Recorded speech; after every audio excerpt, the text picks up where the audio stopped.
Salut et bienvenue dans cette nouvelle vidéo. Aujourd'hui, je vous propose de découvrir ensemble comment dynamiser un système de filtre en utilisant du JavaScript et des requêtes Ajax. Donc actuellement, on a un système de filtre qui est fonctionnel, mais le problème c'est que pour l'utilisateur, c'est pas forcément évident. Il doit sélectionner différentes choses, puis cliquer sur filtrer s'il veut voir son filtre activé. Et à chaque fois qu'il va cliquer sur quelque chose, ça recharge une page avec du nouveau contenu.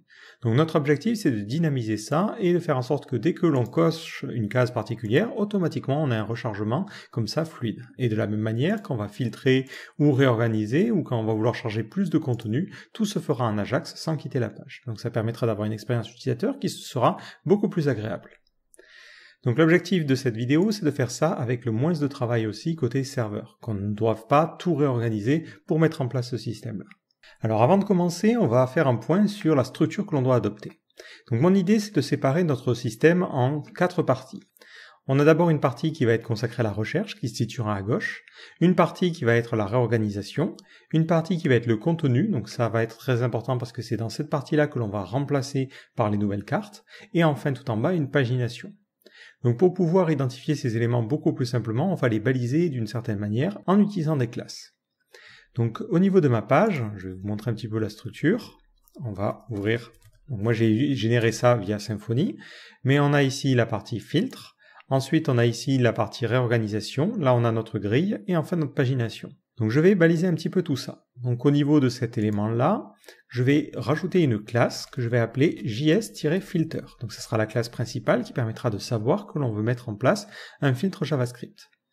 À ce niveau-là, je vais rajouter une classe qui sera js-filter-form. Ça permettra de baliser le formulaire qui va permettre de faire des changements.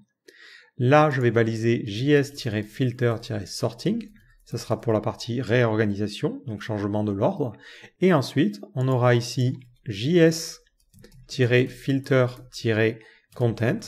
Et enfin, js-filter-pagination. Voilà, c'est des balises qui nous permettront de mieux traquer un petit peu les différents composants de notre système de filtre. Maintenant, au niveau du code, moi j'utilise ici Webpack, et au niveau de mon app.js, qui est le point d'entrée de mon application, je vais lui demander d'importer un nouveau fichier que je vais appeler filter. Donc on imagine que notre système fonctionne de la manière suivante. On importerait filter from un dossier par exemple module, et on l'appellerait filter.js. Une fois que l'on a ce filtre, on pourrait le démarrer n'importe où en faisant new filter et en lui passant en paramètre l'élément que l'on souhaite rendre Ajax. Donc nous typiquement, c'est l'élément qui est la classe JSFilter. Donc on ferait un document.querySelector et on sélectionnerait l'élément qui est la classe JS-filter. Voilà comment c'est censé fonctionner. Donc le problème, c'est que ce fichier n'existe pas et on va tout de suite le créer. Donc au même niveau que mon fichier app.js, je vais créer un nouveau fichier que je vais mettre dans un dossier module et que je vais appeler filter.js. À l'intérieur, je vais exporter par défaut une classe que je vais appeler filter. Tout de suite, je vais pouvoir définir son constructeur. Donc au niveau du constructeur, on va s'attendre à prendre en paramètre un élément et cet élément sera notre point d'élément racine. Donc je vais documenter ça, hop. Et je vais lui préciser que l'élément parent sera quelque chose de type HTML element, où on peut s'imaginer qu'il est nul. Si il est nul, if element égale nul, dans ce cas-là, on return, parce que ça sert à rien de continuer, on lui a passé un élément qui n'existe pas, donc on ne peut pas faire grand-chose. Dans le cas contraire, on fera pour l'instant un console.log, je me construis. Donc je sauvegarde et je vais réactualiser ma petite page, en sortant évidemment ma console pour voir si j'ai bien mon retour. Et si je réactualise, je vois bien, je me construis. Donc ce que l'on va faire, c'est que dès le début, on va essayer de trouver les différents éléments qui composent notre système, et on va les sauvegarder pour pouvoir y accéder beaucoup plus rapidement plus tard. Donc d'abord, on va avoir la pagination. Donc on avait dit que c'est un element.querySelector, et on sélectionne l'élément qui a la classe js-filter-pagination. De la même manière, on va récupérer un élément qui permettra de gérer le contenu. Donc ça sera js-filter-content. Ensuite, on aura la partie organisation, donc c'est sorting, qui va permettre de changer l'ordre d'organisation des contenus. Et enfin, le formulaire, donc on l'appellera form, égale element.querySelector, js-filter-form. ces différents éléments, je vais les documenter pour pouvoir les retrouver un petit peu plus facilement. Donc on va lui dire, on va avoir une propriété qui va s'appeler pagination et qui sera de type HTML element. Et on aura la même chose pour le contenu, la même chose pour sorting et la même chose pour le formulaire. Maintenant, on va mettre un petit peu de logique. L'idée, c'est de détecter quand on va cliquer par exemple sur un système de réorganisation et on va mettre en place de l'Ajax. Donc on va détecter lorsque l'on clique sur un lien qui est dans la partie sorting.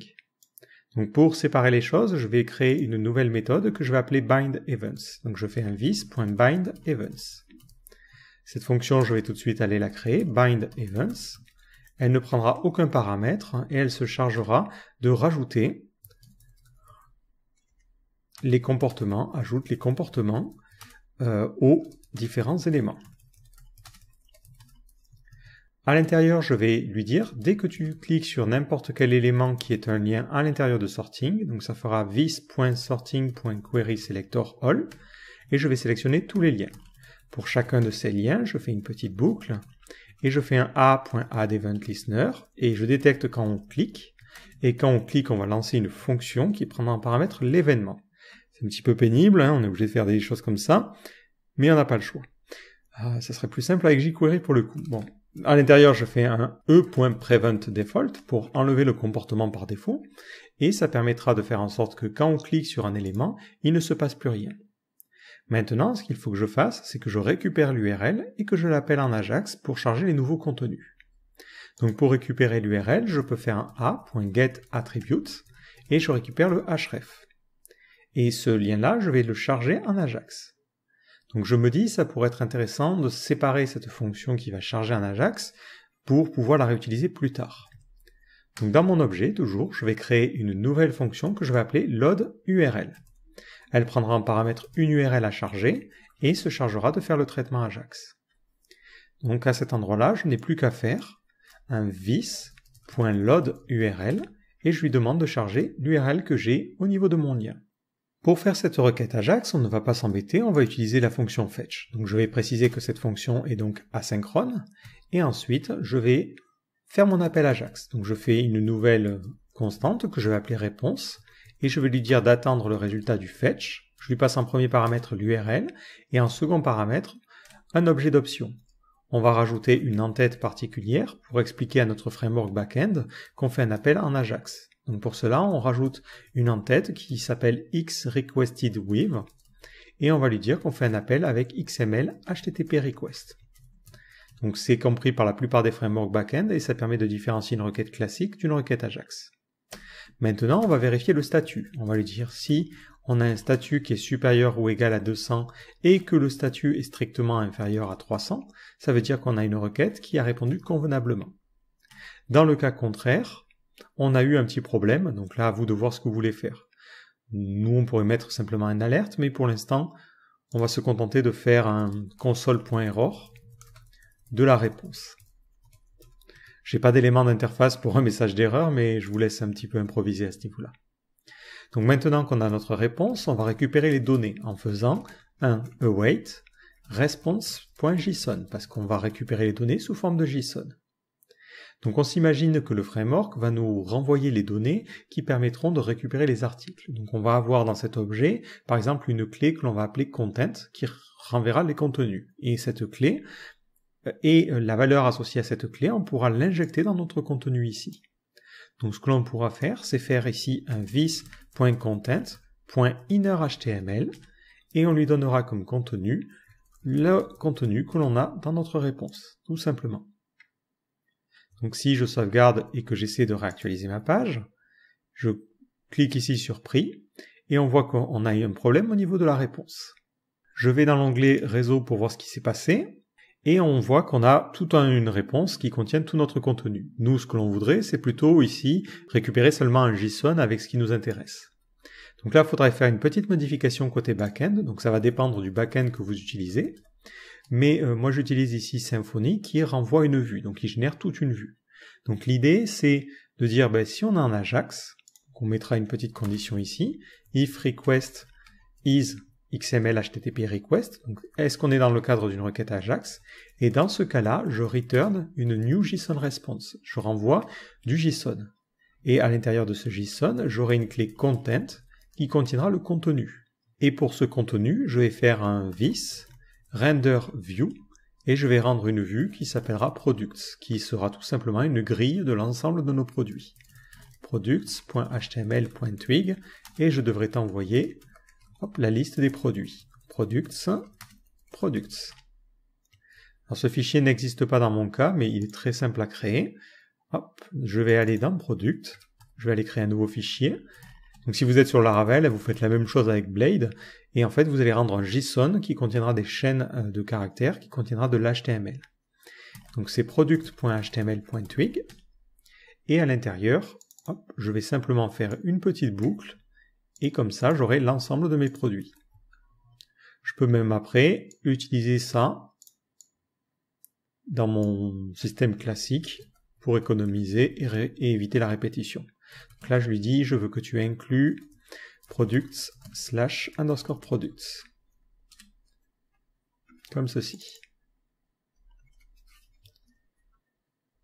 Donc je vais réactualiser ma page, on voit que ça continue à fonctionner de ce côté-là, et lorsque je clique ici, j'ai maintenant une réponse au format JSON, et on voit qu'on a notre contenu comme ceci. Du coup, maintenant au niveau de mon système, on sera en mesure de bien récupérer le contenu. Donc je vais revenir au niveau de mon filter.js, et ici j'ai fait une petite erreur, c'est strictement inférieur à 300. Je réactualise, hop, je clique sur la partie prix, et on voit que ça remplace notre contenu. Donc on verra comment mettre des animations un petit peu plus tard. Le petit souci, c'est que ce qui n'est pas changé, c'est cette partie filtre. Dès que je clique, il faudrait que l'icône change. Donc on pourrait faire ces changements côté JavaScript, ou on pourrait se dire ça va être le serveur qui va être responsable de ça. Là, on est plutôt dans une optique où c'est le serveur qui a la maîtrise sur le code HTML. Donc pareil, je vais faire le même principe que tout à l'heure. Je vais lui dire, je vais te rendre un nouveau système qui va être sorting, une nouvelle clé sorting, et je vais rendre un fichier qui va s'appeler sorting.html.twig. Et je t'envoie l'ensemble des produits. C'est ça qui contient le système de pagination dans ma situation. Donc je vais aller créer un nouveau fichier que je vais appeler _sorting.html.twig et je vais glisser ce que j'avais à ce niveau-là. Hop. Donc pour le coup, ça ne contient absolument rien, c'est très vide. Et je remplace dans ma vue principale pour lui dire il faut que tu inclues sorting. Maintenant que j'ai cette nouvelle clé, je vais être en mesure de la changer au niveau de mon filter.js. Donc je vais lui dire aussi, au niveau de ma clé sorting, je veux que tu changes le inner HTML et que tu remplaces ce que tu as trouvé. Donc c'était data.sorting. Je réactualise ma page, je clique sur le prix et on voit bien que ça change les choses. Par contre, si l'utilisateur reclique dessus, là on n'a plus le comportement. Donc il va falloir rebinder les différents événements. Ou ce que vous pouvez faire, c'est tout simplement écouter le clic non plus sur le lien, mais directement sur l'élément sorting. Donc dans ce cas-là, ça permettra aussi de simplifier le code. On fera un this.sorting.addEventListener. Et ce que l'on fera, c'est que l'on vérifiera est-ce que l'élément sur lequel l'utilisateur a cliqué est un lien. Donc on fera if e.target.tagname. Et si c'est un lien, donc si on est sur un A, dans ce cas-là, on fait le e.preventDefault. Et ensuite, on va lui dire je veux que tu charges l'URL qui correspond. Donc ça sera e.target.getAttribute href.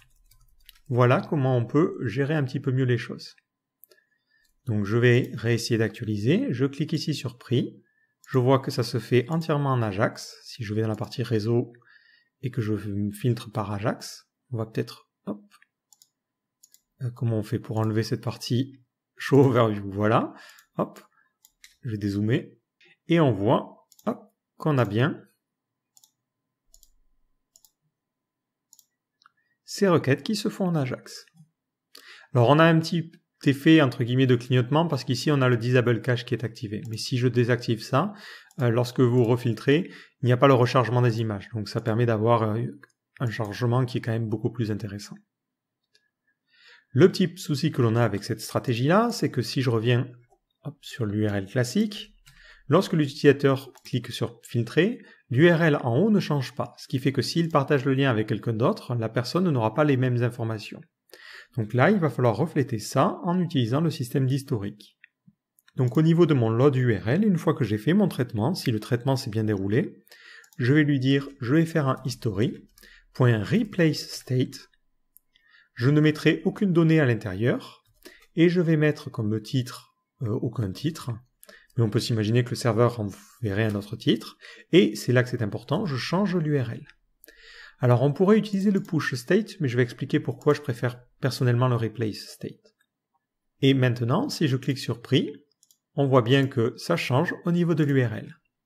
Alors le push state va permettre de rajouter un élément dans l'historique de l'utilisateur, alors que replace state remplace l'élément courant. Alors, d'un point de vue utilisateur, les deux se valent, mais il y a un argument pour l'un et un argument pour l'autre. Ça va dépendre de comment vous voyez les choses. Moi, je trouve que faire un push state peut être pénible parce que si l'utilisateur fait plein de filtres, clique un petit peu partout, dans son historique, il va devoir revenir 10 fois en arrière pour revenir à la page précédente. Alors que moi, je m'imagine que s'il a cliqué, par exemple, il vient de votre home page, il arrive sur cette page-là, il fait tout un tas de filtres. S'il revient en arrière, je pense que c'est plus naturel de se dire je suis censé revenir sur la home page plutôt que je reviens sur le précédent filtre qui a été opéré. Si vous n'êtes pas d'accord avec moi, c'est très très simple. La seule chose que vous avez à changer, c'est simplement le replace state. Vous le remplacez par un push state. Et là, on a notre système qui fonctionne. Alors maintenant, on veut aussi gérer ce système-là, donc le système qui va permettre de changer les différents filtres. Donc pour le coup, on va commencer d'abord par gérer les catégories. Donc basiquement, c'est dès qu'on change un champ de type checkbox. Donc au niveau de mon bind events, je vais lui dire lorsqu'on fait un this.form.querySelectorAll, et je vais sélectionner tous les champs qui sont des inputs de type checkbox. Et pour chacun de ces éléments-là, on est obligé de faire notre petite boucle, on fait un input.addEventListener et on va écouter le changement. Et une fois qu'on a un changement, on va récupérer l'événement et faire quelque chose. Et à l'intérieur, on fera juste change. Je ressors ma petite console, je sors ici la console, je clique et ça détecte bien. Donc dans cette situation, dès que globalement on va changer n'importe quel élément du formulaire, on va demander à notre système de retraiter tout le formulaire. On ne va pas gérer au cas par cas. Donc on va se créer une nouvelle méthode qui sera elle aussi asynchrone, qui va s'appeler loadForm. C'est un petit peu comme le load URL, sauf que ça générera automatiquement l'URL à partir des données du formulaire. Et je peux du coup appeler cette fonction-là à cet endroit-là. Donc pour l'instant, vu qu'elle ne prend pas de paramètres, je ne vais pas m'embêter, je vais l'appeler comme ça, en faisant this.loadForm.bindThis, histoire que this fasse référence au bon élément. Le principal problème que l'on a avec le traitement de ce formulaire, c'est qu'on doit convertir ce qui a été coché et les différentes cases en URL pour avoir quelque chose que l'on puisse ensuite appeler. Donc on peut faire ça grâce à FormData. Donc je vais créer une nouvelle variable data qui sera un new FormData et je récupère les données à partir de mon formulaire. Donc je suis un petit peu embêté parce que par défaut ici, vu comment j'ai fait les choses, j'ai utilisé le sélecteur non pas sur un élément de type formulaire, mais sur un HTML element. Si je reviens à mon index.html.twig, hop, j'avais mis ici. Ça serait plus naturel de le mettre sur le formulaire. Donc je vais l'enlever de cet endroit-là, et dans ma partie filter, je vais le rajouter directement sur mon formulaire. Ce qui veut dire que dans les propriétés que j'ai typées, le formulaire ne sera pas simplement un HTML element, mais un HTML form element. C'est important pour le reste, parce que ça va me permettre de convertir les données grâce à FormData. Donc dans cette data, je vais avoir les différentes données, et il faut que je les convertisse en URL. Donc d'abord, je vais créer une nouvelle URL à partir de ce que l'on retrouve dans le formulaire. Donc je fais une new URL, et je récupère l'action de mon formulaire. Donc ça sera this.form.getAttribute et je récupère l'attribut action. Si cet attribut n'existe pas, ce qui est tout à fait possible, dans ce cas-là, je récupère un window.location.href. Je récupère l'URL courante. Enfin, je vais devoir générer les paramètres. Donc je vais créer une nouvelle constante params qui sera un new URL search params. Donc c'est un objet très intéressant qui va permettre de construire les paramètres d'URL dynamiquement, sans forcément avoir besoin de parser, d'imploder ou de faire quoi que ce soit de compliqué. Maintenant, je vais parcourir l'ensemble des données que j'ai dans mon formulaire et les transvaser à ce params. Ça se fait très simplement, une petite boucle, vous faites un data.forEach, vous récupérez la valeur et la clé, et ensuite vous prenez votre params et vous lui dites « je veux que tu rajoutes pour la clé la valeur suivante ». Une fois que vous avez fini, si vous n'êtes pas forcément familier, on va faire un petit coup de débugger pour inspecter les choses. Donc je réactualise ma page, je clique ici, mon débugger s'active bien, et on va débugger params. Donc on voit que c'est un objet de type URL search params. Alors c'est pas forcément facile à débugger au niveau de la console. Vous pouvez faire peut-être un params.getAll, mais je crois que ça renvoie toujours des choses qui sont pas très exploitables. Par contre, ce qui est intéressant, c'est plutôt que vous pouvez faire un params.toString, et ça vous renvoie une chaîne de caractères. Donc nous, dans notre cas, on voit que Q, il a détecté que c'était vide, mais par contre, il a détecté qu'on avait une catégorie avec un petit crochet, et on a la valeur 15. Et min, max n'est pas défini. Si je coche ici, et que je refais un coup de params.toString, on voit que maintenant, il a deux catégories. Donc là, on a tout ce qu'il nous faut pour notre système. Je peux maintenant appeler, en faisant un return, this load URL. Je te passe en premier paramètre le chemin. Donc j'utilise l'URL que j'ai généré depuis l'action ou depuis mon URL, mais je ne récupère que le chemin, c'est-à-dire pas la partie qui contient les query params. Pas tout ce qui est après le point d'interrogation. Je rajoute un point d'interrogation justement, et je récupère mes params que je convertis sous forme de chaîne de caractères. Et maintenant, si j'essaie de cliquer, on voit que ça filtre convenablement. Donc pour l'exemple, je vais réactualiser, on va s'imaginer qu'on veut cette catégorie-là, je clique sur cette catégorie-là, et on n'a bien que les articles qui sont associés. L'avantage, c'est qu'après, les deux peuvent être combinés, parce que c'est la partie côté serveur qui récupère et qui interprète correctement les filtres, et qui nous renvoie toujours les bonnes URL. En revanche, il faudra faire attention parce que notre système maintenant de replace state et notre système de filtre va poser un problème si on revient en arrière. Imaginons, je coche ces deux cases et je me dis, tiens, je reviendrai bien en arrière. Et ce qui se passe, c'est qu'on se retrouve sur une page entièrement en JSON, alors qu'on ne devrait pas. Si je réactualise cette page, d'ailleurs, on a bien le contenu. Le problème, c'est que le navigateur utilise l'URL pour mettre en cache. Et du coup, lorsque l'on charge la page avec l'entête supplémentaire, il dit, ok, donc ça c'est une nouvelle version de la même page, donc je vais garder ça en cache. Et il garde en cache la version en JSON, ce qui n'est pas forcément une bonne chose. Donc pour remédier au problème, ce que l'on va faire, c'est qu'on va créer une nouvelle URL où on va rajouter une propriété particulière. Donc là, on va lui dire, par exemple, je vais créer une nouvelle constante qui va s'appeler Ajax URL, et ça sera URL avec le suffixe Ajax égale 1. Comme ça, l'URL est différent suivant que l'on souhaite faire une requête Ajax ou si on souhaite faire une requête normale. J'utilise ensuite cette URL dans le fetch, mais j'utilise toujours l'URL classique au moment de faire un replace state, c'est important.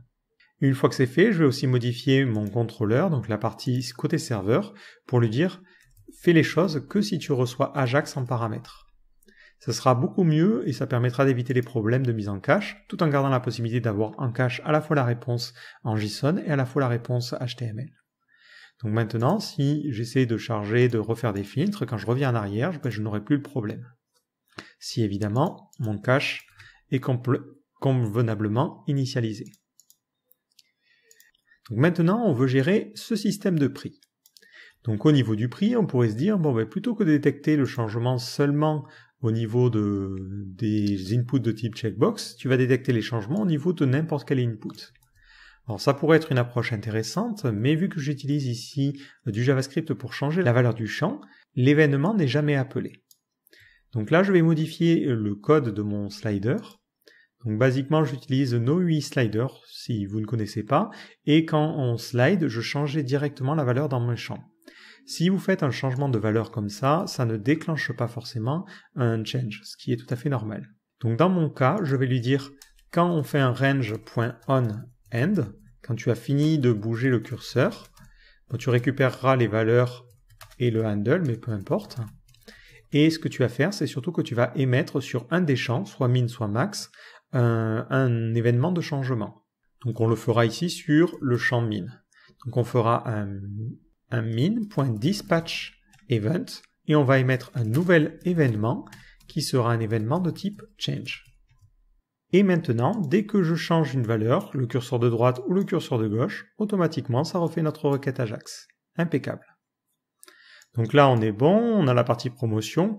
Pour la partie recherche, là, il faut taper quelque chose comme ergonomique et ensuite quitter le champ pour que cette recherche soit prise en compte. Ce que vous pouvez faire, c'est détecter lorsque l'on fait un key-up, par exemple, sur ce champ-là et changer le comportement. Là, à vous de voir, après, c'est au moment du bind events où vous pouvez rajouter les différents comportements que vous souhaitez. La dernière chose qu'il nous faut faire, c'est la partie pagination. Donc cette partie, pour l'instant, on va la gérer un petit peu comme la partie filtre, mais à terme, on va la remplacer par un petit bouton voir plus. Donc ici, au niveau de la pagination, ça va être un petit peu le même principe. On va détecter lorsque l'on clique sur un lien, et quand on clique sur le lien, on va remplacer le reste. Donc il nous suffit, hop, au niveau de notre filter.js, dans la partie bind events, donc je vais tout replier pour que ça soit un petit peu plus simple. Voilà. Dans notre partie bind events, on va lui dire this.pagination.add event listener. Et lorsque je clique, je vais lancer un événement et on aura un petit peu ce que l'on avait ici.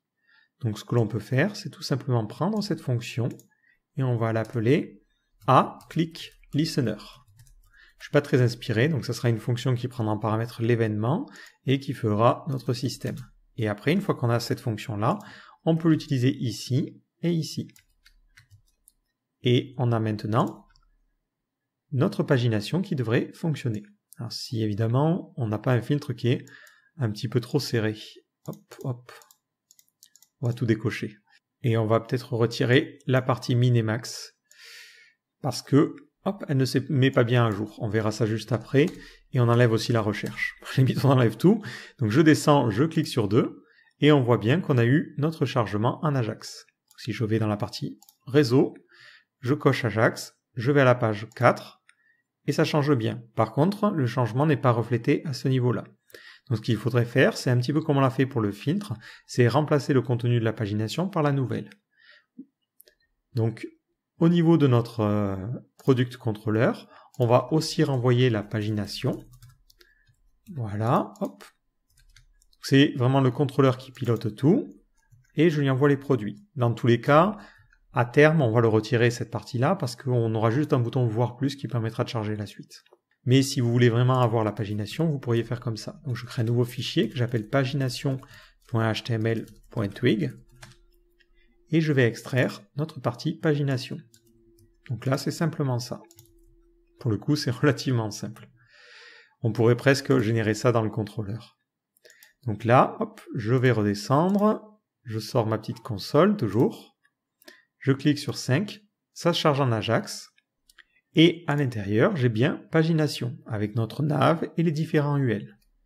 Donc au niveau de mon filter.js, on va pouvoir tout refermer, je vais lui dire que lorsque tu as fini de charger l'URL, juste avant de changer le contenu, donc c'était dans cette partie-là, je veux que tu remplaces aussi la partie pagination.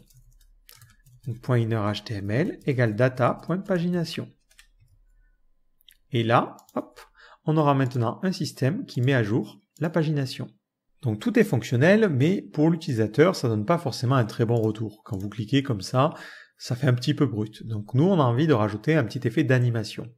Alors cet effet est un petit peu compliqué parce que dans certains cas, si par exemple je coche une catégorie particulière, dans ce cas-là, certains produits vont bouger, on veut une animation qui soit relativement fluide.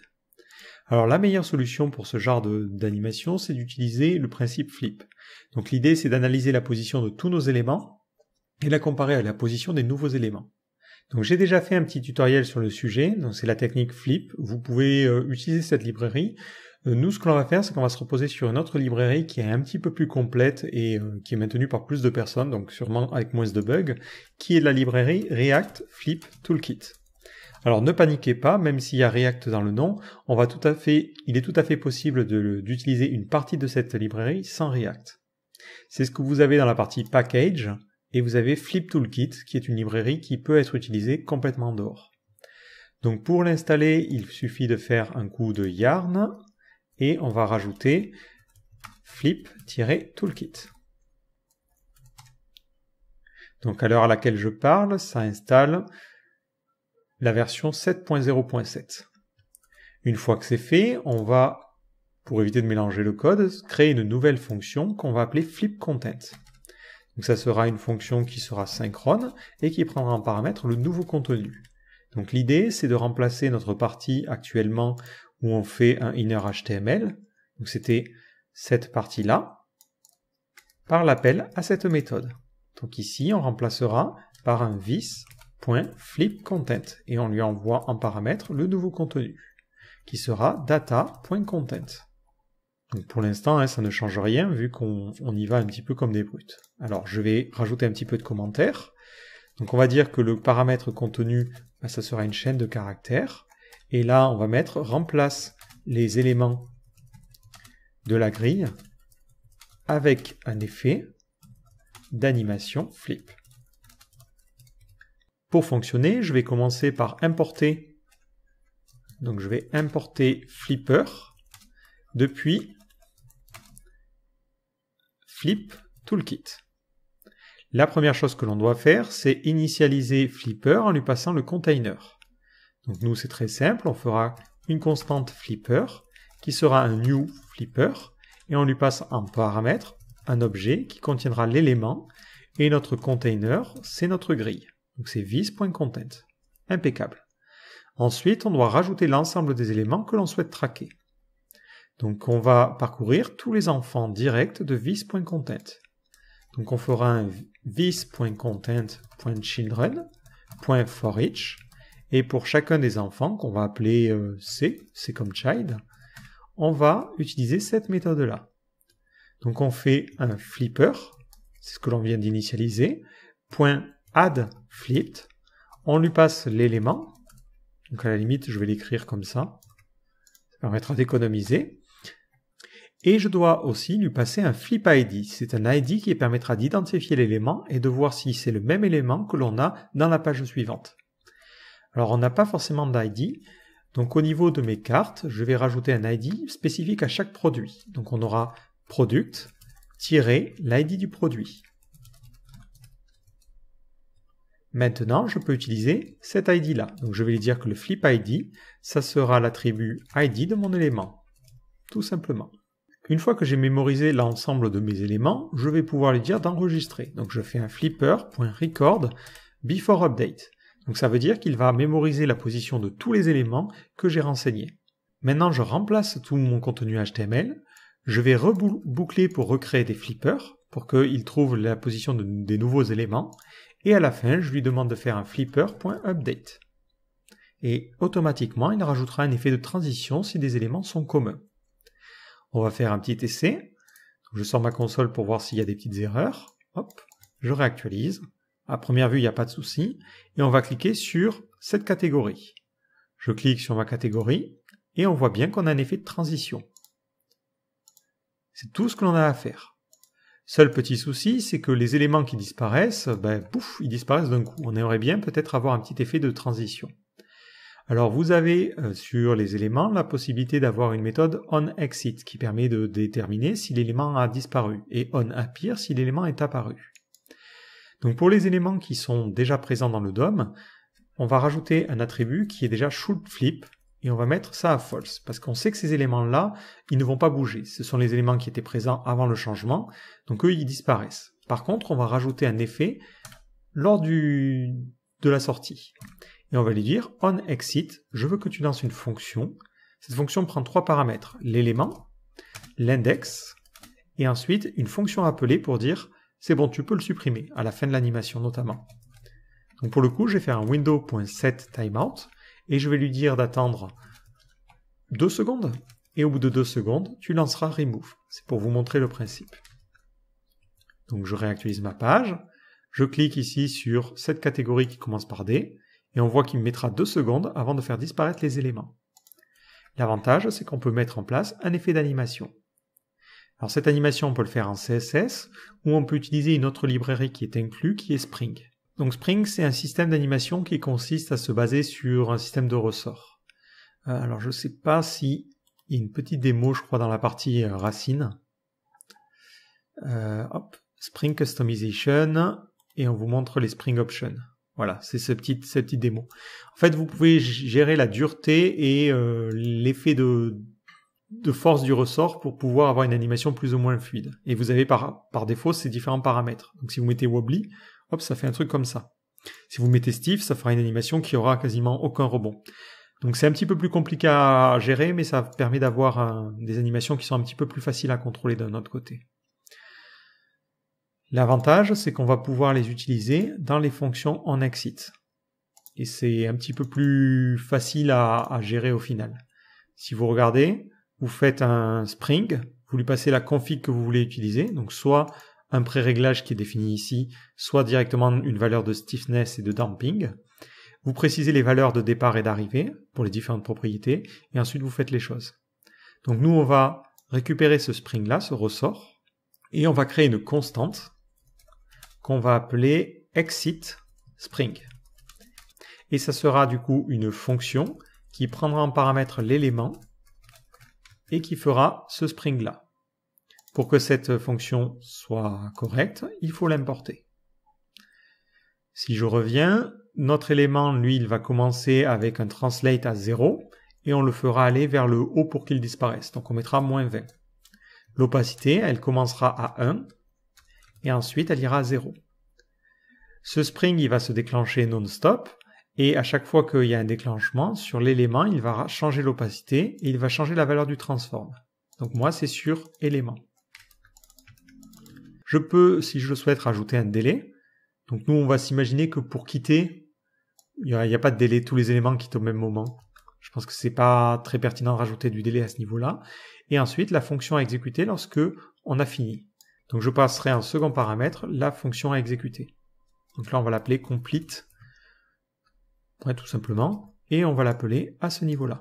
On peut même l'appeler comme ça, hop. Ça me fera économiser encore un peu de lignes. Si je veux avoir la même signature que le onExit, je vais lui dire, tu prendras en second paramètre l'index, même si tu ne l'utilises pas. Ce qui fait que maintenant, je peux passer ce exit Spring à cette fonction-là. Si j'essaie de revenir sur ma page, je vais cliquer ici sur ça, et on voit qu'on a eu un effet de disparition pour mes différents éléments. Si vous le souhaitez, vous pouvez changer le type de Spring. On va mettre Very Gentle, parce que ça permet de bien voir l'animation. Hop. Donc on va l'appeler Spring tout simplement. Et on dira que c'est Very Gentle. Maintenant dans mon Exit Spring, j'utilise ce Very Gentle Spring. Hop. Et je vais le rajouter aussi au niveau de ces deux méthodes addFlit. Donc ici et ici, je rajoute un Spring et je mettrai la bonne valeur. Si maintenant j'essaie de revenir sur mon listing produit et que je coche une case, vous allez voir, hop, si je fais pas n'importe quoi, il me dit que Spring is not a function. Oui, forcément, si je nomme ça Spring, ça va rentrer en collision avec ça. Autant pour moi, on va l'appeler Spring Options. Voilà, hop. Donc il faudra le changer ici, ou plutôt Spring Config, c'est une bonne idée, Spring Config. On le change à cet endroit-là, on le change à cet endroit-là, et on le change à cet endroit-là.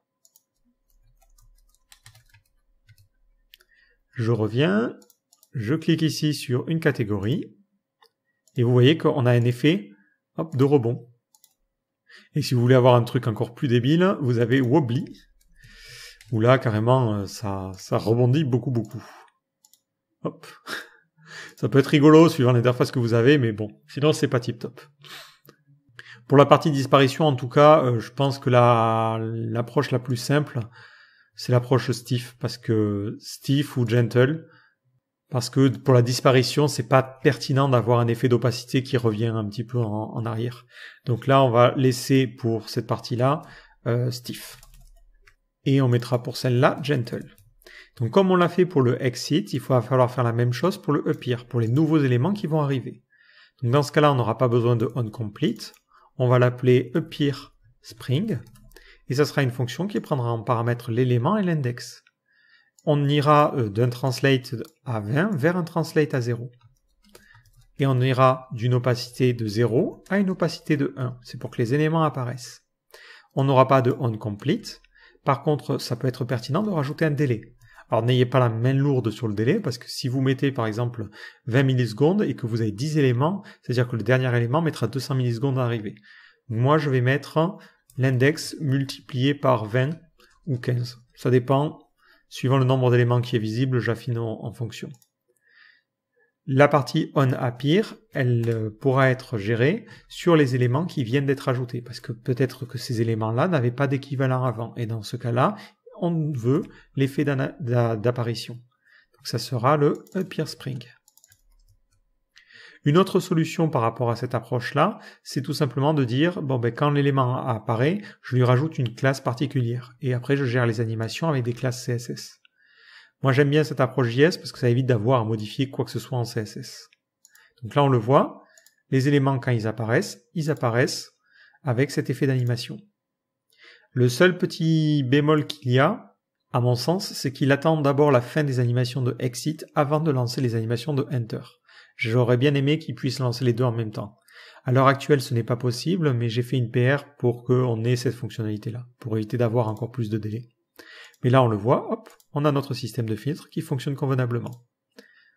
Maintenant, j'aimerais bien juste gérer un petit retour visuel pour le chargement, parce qu'on s'imagine que si le serveur met du temps à répondre, on va simuler ça avec un petit sleep, on va lui dire dors pendant 1 seconde, l'utilisateur n'a pas forcément de retour visuel sur le fait qu'il y a un chargement. Ouais. S'il réactualise, je clique ici, vous voyez qu'il ne se passe rien, et c'est qu'après un petit moment qu'on a le changement. Donc ça serait intéressant d'afficher un petit loader ici. Donc ce loader, je vais directement le mettre au niveau de ma page HTML. Donc on s'imagine dans le filter.html.twig, je vais rajouter un petit spinner. Donc on rajoutera une div qui aura la classe spinner-border, et on lui rajoutera comme rôle statut, pour indiquer que ça permet d'indiquer le statut d'un chargement, et on rajoutera une span qui aura la classe srOnly, donc ça c'est pour les screen readers, et on mettra loading. On rajoutera aussi un attribut qui sera l'attribut aria hidden et on mettra la valeur true. Ça permettra aux liseuses de ne pas lire ça pour le moment. Et je vais rajouter du coup un style display none pour que l'élément soit invisible pour les autres utilisateurs. Et je vais rajouter aussi une classe que je vais appeler js-loading. Maintenant, au niveau de ma partie filter, je vais créer 2 fonctions. Une première qui va s'appeler showLoader, qui permettra d'afficher le loader, et l'autre, vous la devinez, qui s'appelle hideLoader, qui permettra de cacher et de masquer le loader. Donc dans la partie showLoader, on va prendre notre formulaire et on va rajouter une classe isLoading. Cette classe permettra de rajouter du style, et ensuite on prendra dans notre formulaire l'élément qui a la classe, enfin qui a la classe js-loader. C'était bien ça. Non, c'était js-loading. On s'imagine que parfois ça peut ne pas exister, donc on sauvegardera ça dans une variable loader et on dira que if loader est égal à nul, et dans ce cas-là on fera un return. Ça ne sert à rien d'aller faire quoi que ce soit d'autre, le loader n'existe pas. S'il existe, on fera un loader.setAttribute et on rajoutera pour l'attribut aria-hidden la valeur false. Et ensuite, on fera un loader.style.display et on mettra undefined ou nul, histoire que notre élément soit visible. Dans le cas où on veut le masquer, hop, on va prendre la classe list et on va la supprimer, donc ça sera remove, et là c'était .add. Ensuite, on prendra notre loader. S'il n'existe pas, on ne fait rien. S'il existe, on fait un setAttribute aria hidden et on met ça à true. Et au niveau du display, on met none. L'avantage, c'est que maintenant, j'ai juste à changer au niveau de ma partie load-URL ce que je fais. Avant même de faire un quelconque chargement, je fais un vis.showLoader. Et une fois que je suis arrivé à la fin, En cas d'échec ou de succès, peu importe, je fais un this.hideLoader. Et pour l'instant, je vais me contenter de ne jamais mettre de this.hideLoader. Je clique maintenant sur une catégorie, le loader s'affiche bien, et je vais faire un petit peu de CSS. Je vais dire que les éléments qui ont la classe isLoading, ils auront un pseudo-élément avant qui prendra l'entièreté de l'élément. Donc on mettra une position absolue, un top 0, left 0, bottom 0, right 0, un background color. On mettra du blanc et surtout une opacité à 0,5. Histoire que ça apparaisse un petit peu masqué. Donc si je réactualise, je clique ici. Et on est censé avoir notre pseudo-élément qui est ici. Sauf qu'il apparaît, on dirait en dessous, on va rajouter un z-index à 4. Voilà. Donc là, ça masque, ça empêche aussi de cliquer sur n'importe quel autre élément. Pour la partie loader, donc on va lui dire .isLoading et on prendra le spinner border. Et pour le coup, on va pas s'embêter, on va faire un position absolute, top, on va le mettre à 50% par rapport à en haut, moins 1 rem. 1 rem, c'est sa largeur. Et pour la valeur en top, ça sera la même chose. Plutôt la valeur en left. Voilà, voilà, voilà. Et là, on avait dit qu'on mettait un z-index à 4. Et ici, on mettra un z-index à 5. Vous pouvez changer les valeurs si vous avez des éléments qui ont des z-index plus importants. Mais là, quand je clique, on voit que ça bloque bien et que ça met le loader. Et ensuite, il se masquera convenablement grâce à la fonction hideLoader. Ça permet à l'utilisateur d'avoir un retour visuel sur ce qui se passe. Dès que je coche une catégorie, on a bien ce chargement-là. Pareil, dès que je vais cliquer ailleurs. Vous pourriez avoir ce loader affiché sur d'autres endroits, mais je trouve que c'est impertinent de l'avoir sur la recherche. Donc je vais retirer maintenant mon slip. On n'en a plus besoin. L'autre petit souci que j'ai, c'est que si je réactualise la page, comme je viens de le faire, on se rend compte qu'on a encore une fois cette histoire de requête JSON. Alors le souci, il est un petit peu plus subtil ce coup-ci, c'est que si je charge une page et que je clique ici, ce qui va se passer, c'est que l'URL est appelée en Ajax et dans les liens qui sont générés au niveau des filtres, il va intégrer cette partie Ajax. Ce qui fait que maintenant, on se retrouve avec Ajax dans l'URL. Donc pour moi, une bonne solution ici, ça serait de prendre notre filter.js et de durcir un petit peu la construction des URL. Donc la seule chose que l'on va avoir besoin de faire, c'est ici ce load URL. Donc on va lui dire, je vais construire une nouvelle URL en faisant URL égale new URL et je lui passe en paramètre l'URL. D'ailleurs, pour le coup, on va pas l'appeler URL. Et juste après, on va mettre un debugger, ce qui va nous permettre de jouer un petit peu avec. Donc je vais réactualiser la page en retirant cette partie Ajax. Je sors mon inspecteur et je clique sur n'importe quoi. Donc notre navigateur est censé s'arrêter. OK. Mais il ne le fait pas parce qu'il ne trouve pas ce truc-là. Donc on va lui demander de s'arrêter juste avant, peu importe. Voilà. Arrête-toi. Donc là, on a l'URL qui est directement le chemin qui est appelé. Si je fais un new URL, on tombe sur une petite erreur parce que l'URL est ici relative. Alors on pourrait se compliquer la vie ou on pourrait se dire, moi en fait je m'en fiche de générer l'URL, ce qui m'intéresse c'est vraiment la partie query. Donc vous pouvez faire un new URL search params et vous prenez votre URL, vous splittez par rapport au point d'interrogation et vous prenez la clé 1. Et si cette clé n'existe pas, vous lui envoyez simplement une chaîne de caractères vide. Donc ça, on va l'appeler params. Donc on se retrouve avec nos différents paramètres, et derrière ce que l'on peut faire, c'est lui dire, je vais faire un params.set, et je vais rajouter Ajax. Et je peux aussi faire un delete et retirer ce qui ne m'intéresse pas. Donc ça me semble la solution la plus propre par rapport à la problématique que l'on a actuellement. Donc je vais enlever cette partie-là, et je vais lui dire ici, je vais créer un params, comme je l'ai fait au niveau de ma console. Poum, poum, poum. Voilà, donc je crée une constante que je vais appeler params, et ensuite je lui dis, au niveau des params, je veux que tu set Ajax, et tu auras la valeur 1. Une fois que j'ai généré ces paramètres-là, je peux dire, je vais prendre mon URL, que je split par un point d'interrogation. Je prends la première clé qui existera forcément, je rajoute mon point d'interrogation et je fais un params.toString. Lorsque j'ai besoin de remplacer cette URL-là, je fais exactement la même chose, sauf qu'avant, je peux faire un params.delete et je supprime la clé Ajax. Ce qui me permet ensuite d'envoyer une URL où je sais à 100% qu'il n'y aura jamais Ajax.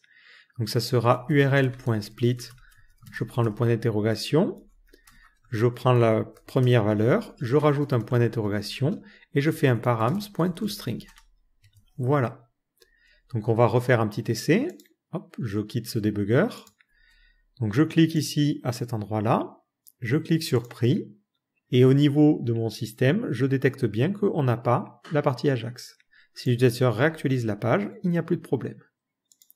Donc je clique sur promotion, et ça me montre bien que les articles en promotion. Impeccable. Donc dernière chose que l'on peut faire, c'est ce système de pagination, et le remplacer par un bouton voir plus. Alors on ne remplacera dans un bouton voir plus que si on arrive sur la page numéro 1.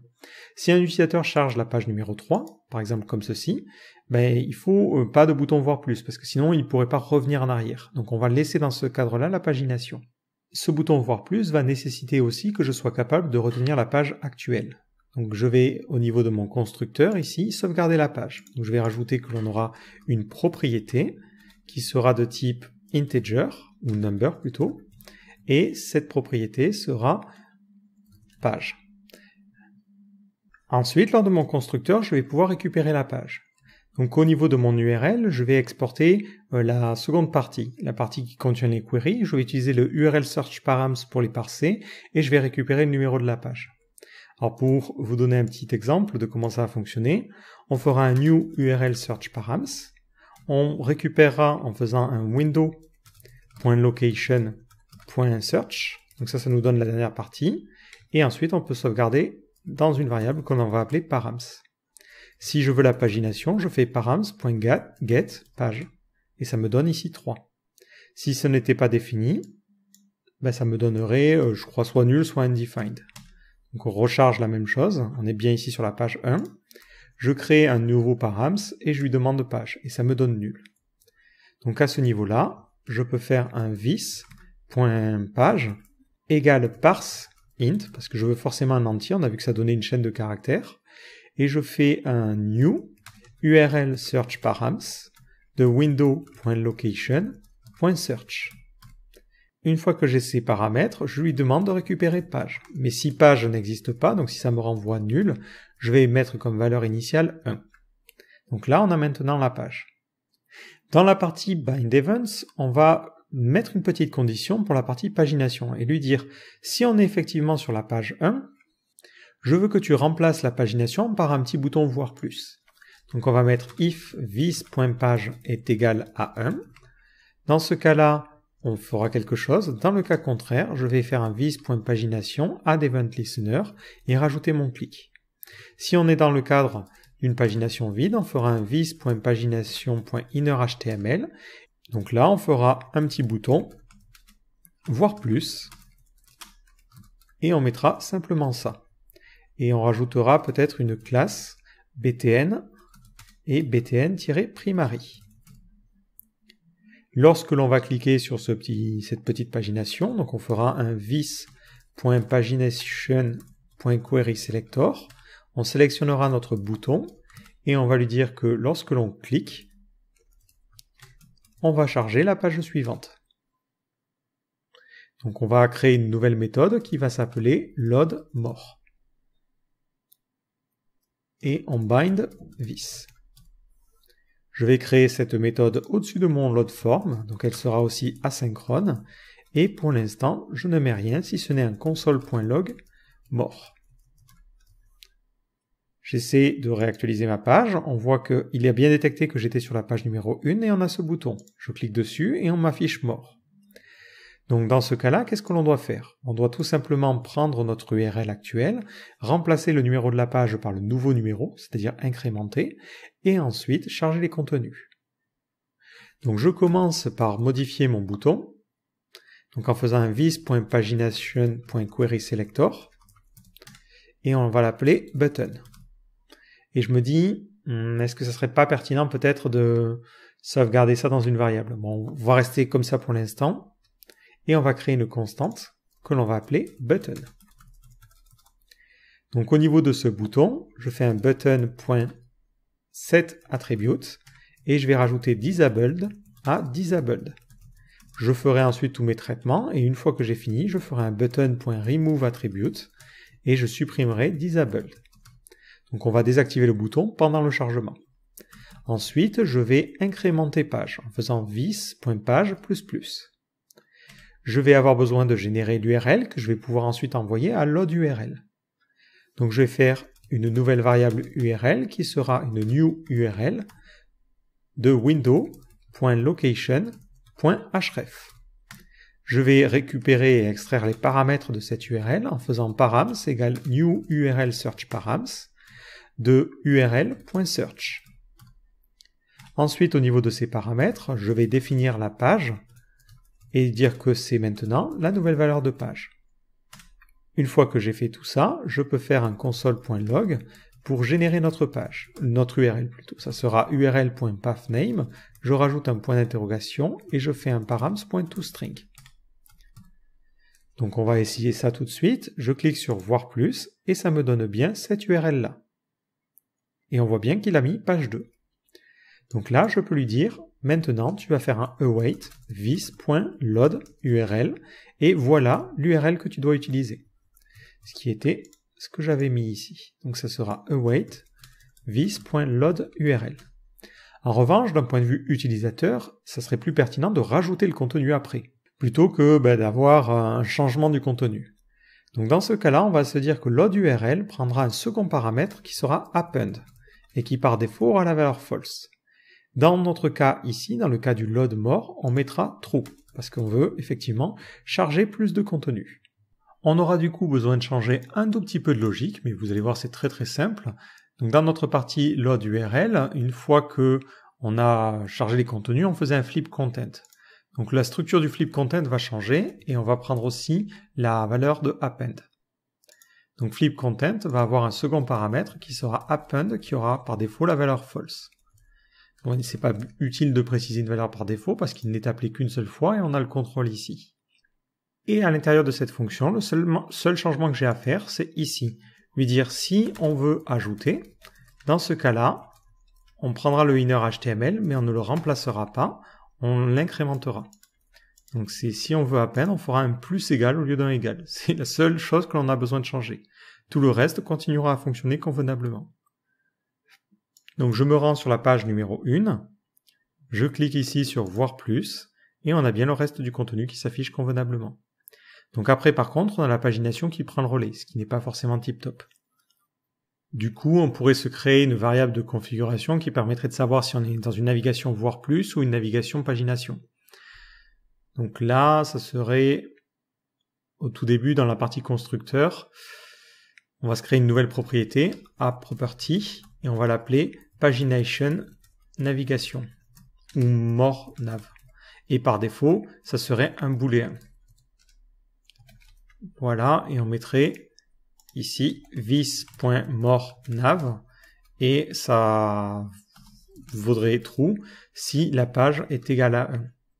L'avantage, c'est que dans la partie où on remplace la pagination, et même ici on peut lui dire if this.moreNav, dans ce cas-là, je veux que tu mettes ce voir plus. De la même manière, dans la partie load URL, on remplaçait la pagination pour la nouvelle, ça on ne le fera que si on est dans une navigation basée sur le principe de en voir plus.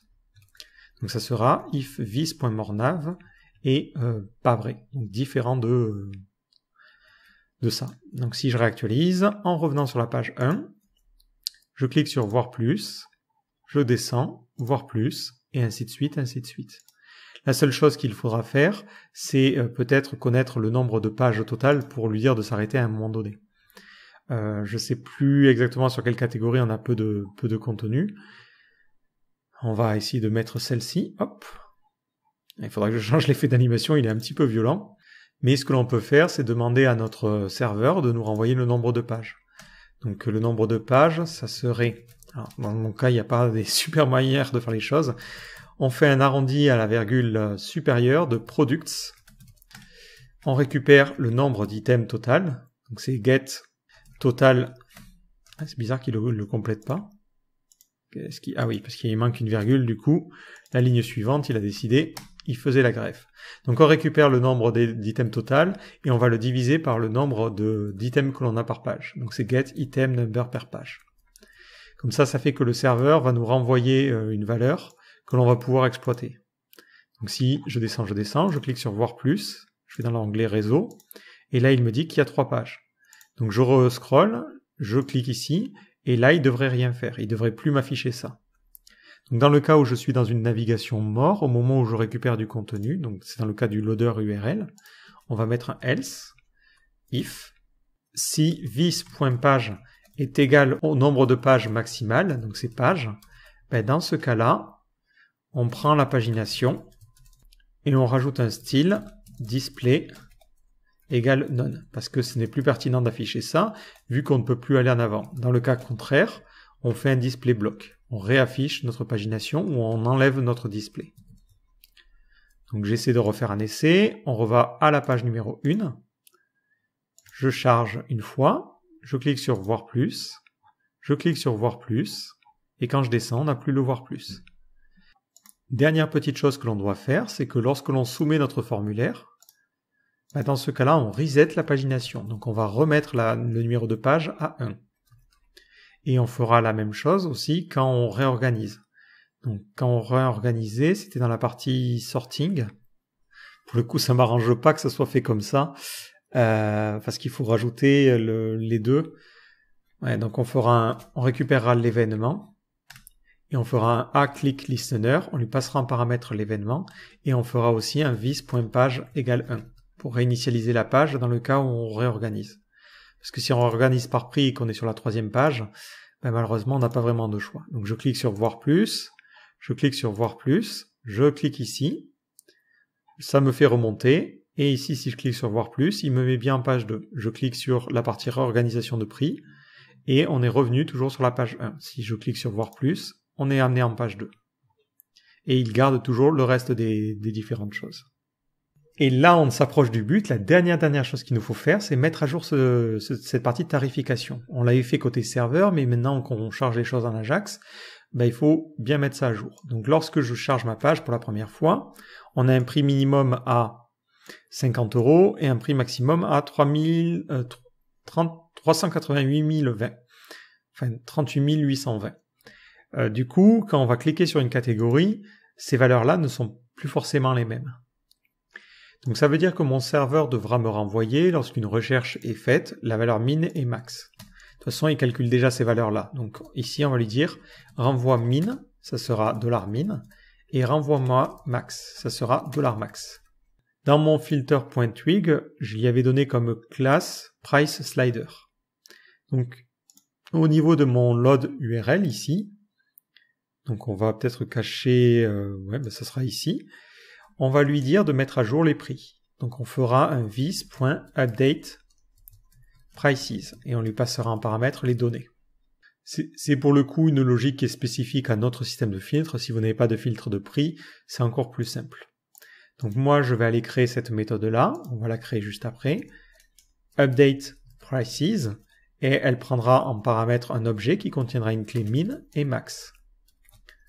Je vais récupérer mon slider en faisant un document.querySelector et je récupère l'élément qui a l'ID. Je peux faire directement un getElementById. Et je récupère l'élément qui a l'ID priceSlider. C'est sur cet élément-là que l'on branchait UISlider. Je vais maintenant sauvegarder ça. On va l'appeler slider. Et lui dire if slider est égal à nul, c'est-à-dire qu'il n'y a aucun élément qui correspond, je return, pas la peine d'aller plus loin. Dans le cas contraire, je fais un slider, je récupère la propriété noUISlider qui me permet de récupérer l'instance du UISlider et je vais lui dire update les options suivantes. L'update, tu vas modifier le range et on mettra comme valeur min et comme valeur max. Donc là, ça devrait permettre de régler ça. Donc je réactualise ma page. Et on voit que dès que je modifie des catégories, c'est pas forcément évident, mais peut-être sur la partie promotion, il change les curseurs. Parce que maintenant, je peux aller plus bas ou plus haut. Après, en vrai, à vous de voir la logique métier, mais Pour moi, il me semblerait juste de se dire, quand je change une catégorie, je reset complètement le filtre des prix. Parce que l'utilisateur, peut-être il avait mis un filtre pour un autre système et c'est pas trop pertinent. Mais d'un autre côté, s'il a mis un filtre comme ça, lorsqu'il clique sur notre catégorie, il s'attend pas à ce que les valeurs changent. C'est ça qui peut être un peu contraignant. Donc là, encore une fois, ça va dépendre de la logique métier. Mais là, on a terminé avec ce système de filtre. Donc comme vous le voyez, c'est plutôt intéressant parce que maintenant on a une interface qui visuellement permet de facilement changer les choses et de bien repérer ce qui se passe lorsqu'on en fait des filtres. Quelques petites améliorations pourraient être mises en place, notamment pour la rapidité. Ce qu'il serait intéressant de faire, c'est peut-être mettre en place un petit délai qui fait que si l'utilisateur essaie de cocher plein de cases comme je suis en train de le faire, on ne lance pas 15 requêtes. Donc dans ce cas-là, ça pourrait être intéressant d'utiliser Throttle ou des bounce pour éviter que l'utilisateur surcharge votre serveur de requêtes inutiles s'il veut faire plein de changements consécutifs. De la même manière, pour la partie recherche, ça pourrait être intéressant d'utiliser aussi un Throttle pour que dès qu'il tape des caractères, on commence à filtrer, mais sans non plus filtrer à chaque caractère, parce qu'encore une fois, ça va avoir un impact négatif sur votre serveur. Mais comme vous le voyez, c'est plutôt simple de mettre en place un système de filtre Ajax en se reposant sur ce qui a déjà été fait côté serveur. Finalement, la principale subtilité que l'on va avoir, c'est pour la partie animation, on se repose sur Flip, qui nous permet d'avoir des transitions fluides même si la totalité du contenu a changé. Là, l'utilisateur a l'impression que ces cartes-là n'ont pas bougé alors que le contenu, lui, a été complètement remplacé. Et ensuite, pour le serveur, on réutilise ce que l'on a déjà fait. Sauf qu'on fait une requête sous forme de JSON où on envoie directement les morceaux d'HTML qui nous intéressent. Alors c'est un petit peu plus lourd que si on avait fait quelque chose avec, par exemple, du simple JSON qui renvoyait la liste des produits et ensuite le JavaScript qui génère la vue, mais c'est un bon compromis pour garder la totalité du contrôle côté serveur. Si maintenant dans mes cartes je décide de retirer un paramètre, je n'ai pas à le changer à deux endroits. Je peux décider de retirer la partie promotion ou la partie prix et automatiquement ça sera changé sur les deux interfaces. À la fois l'interface qui est chargée naturellement et aussi l'interface qui fonctionne comme ça en JavaScript. Donc moi j'aime bien cette approche-là parce que justement elle permet de toujours garder le contrôle côté serveur. Et côté JavaScript, on a maintenant quelque chose qui est relativement générique et que l'on pourrait utiliser sur d'autres systèmes. Donc après, il faudrait rajouter des conditions pour avoir quelque chose d'extrêmement générique, mais dans notre situation là, on pourrait s'imaginer avoir un autre système de filtre et ça se mettrait en place très simplement. Il suffit juste de bien baliser nos différents éléments avec ces différentes classes. Donc j'espère que cette vidéo vous aura permis de découvrir une nouvelle manière de faire les filtres et je vous donne rendez-vous dans une prochaine vidéo. Ciao!